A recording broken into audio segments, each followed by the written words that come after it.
maintenant que la partie commence.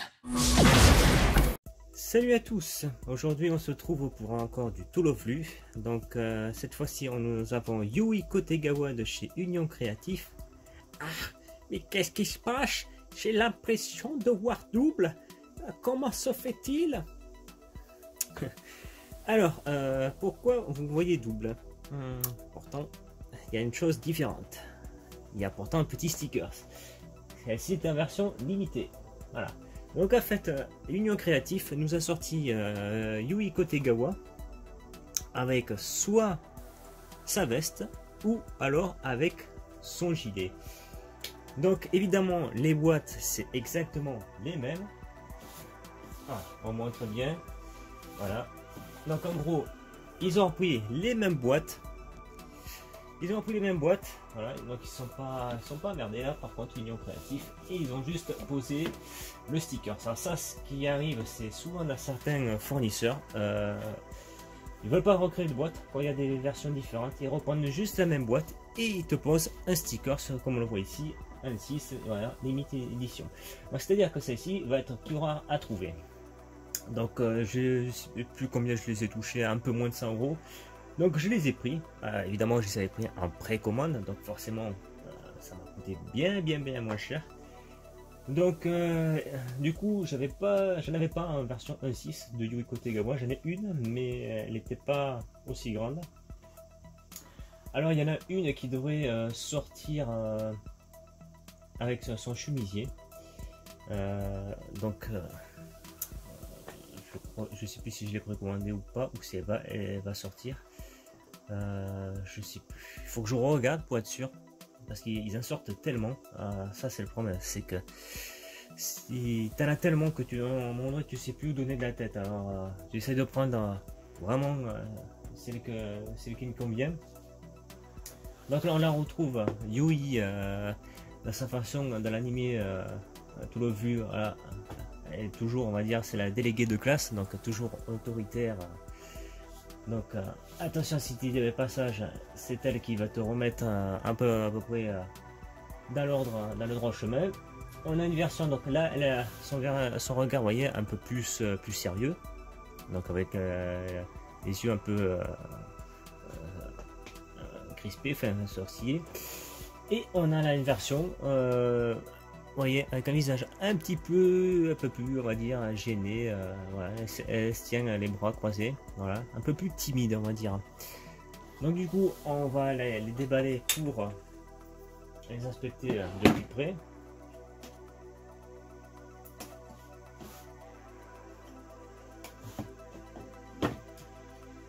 Donc on va voir ça.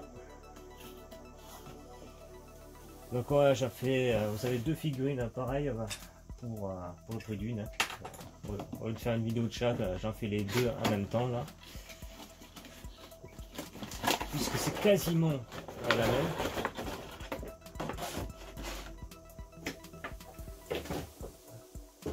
Donc quand on dit quasiment, c'est qu'on a juste le haut qui change, le bas il est exactement identique.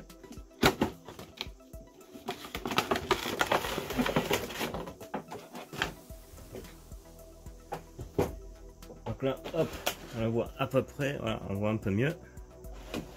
Donc si on regarde attentivement ses jambes, hein, on voyait bien que la disposition des jambes, la jupe, c'est exactement pareil. Le seul truc qui a changé, c'est le haut. Voilà, le haut du body qui est légèrement différent. Voilà. C'est sûr que là, Union Créatif, ils ont rentabilisé le moule du bas du corps. Hein. Ils ont juste refait un moule pour le dessus, et le changement de la tête. Les cheveux, ça... non, c'est peut-être légèrement modifié, je sais pas si c'est les mêmes. À mon avis, si. Même les cheveux sont je pense, ouais, ils sont identiques. Donc en fait, ouais, donc même ces cheveux sont identiques, bon, ils ont juste déplacé la mèche. Mais apparemment, ouais, donc en gros, ils ont changé le visage et au niveau de l'abdomen et la poitrine, c'est tout. Voilà comment on rentabilise les moules d'une figurine. Alors c'est pas les premiers, Shibuya Scramble en font pareil avec une REM et Emilia en version plus dark. Pareil, c'est exactement la même figurine, sauf que la coloris change. Il change modifiant légèrement le visage. Pour la reine, je sais qu'elle a sa massue, la chaîne.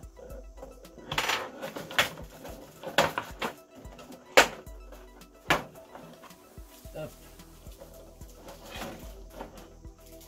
Alors, voilà la Kotegawa.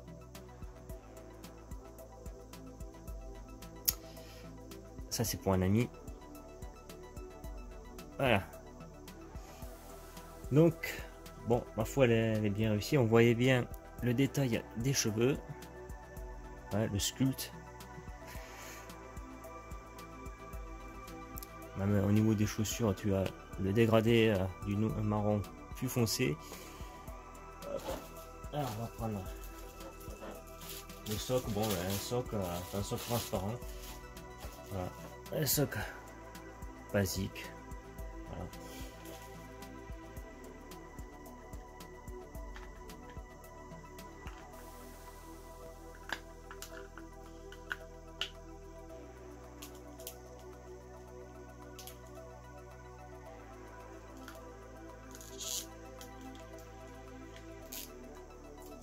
Voilà pour la première. On va refaire.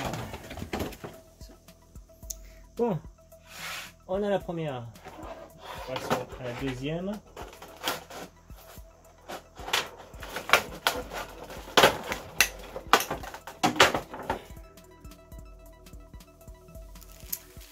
Alors, on va récupérer le socle. Alors, celle-ci elle est moins emballée. Voilà, le visage. Voilà, l'autre Yui. Pour les fans de la petite culotte. Donc c'est pareil. Hop, on intègre la partie.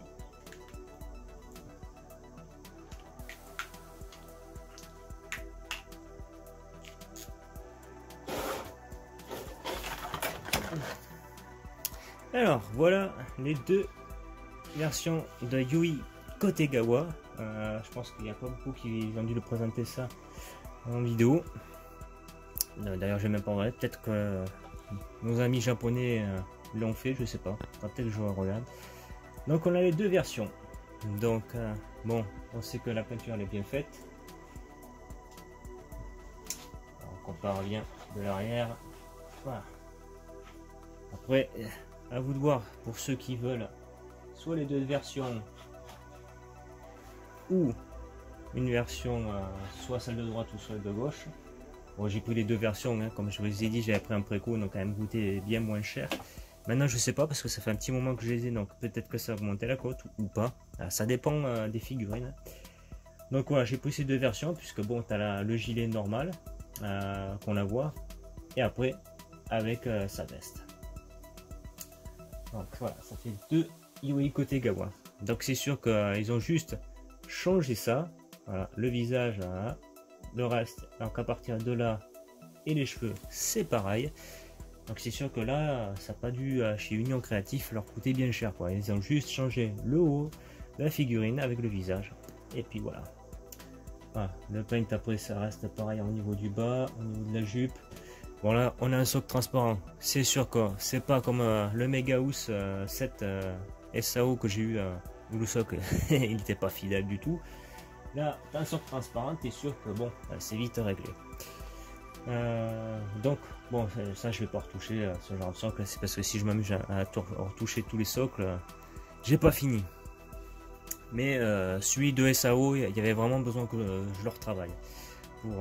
C'était la version 10 ans d'anniversaire et il fallait vraiment que je refasse l'esprit du scène, le démon des yeux d'azur. C'est vrai qu'il a meilleure gueule comparé au bleu clair que j'avais dès le départ. Donc, du coup, on va passer aux batteries photo de Yui Kotegawa. Donc, est-ce qu'il y en a qui sont fans de Yui Kotegawa? Après, est-ce qu'ils aimeraient celle de droite, celle de gauche, les deux, peut-être, à voir.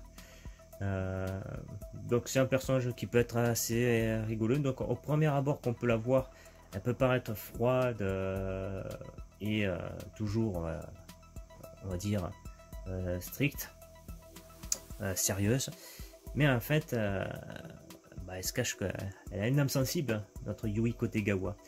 Mais ça vous le découvrirez pour ceux qui l'auraient pas vu tout le flux au fur et à mesure de l'animé. Voilà. Mais dans la base, ouais, voilà, c'est un personnage qui fait partie, un des personnages principaux de tout le flux. Donc on passe aux photos et on se retrouve à la prochaine. Donc allez, on passe aux photos. Ciao.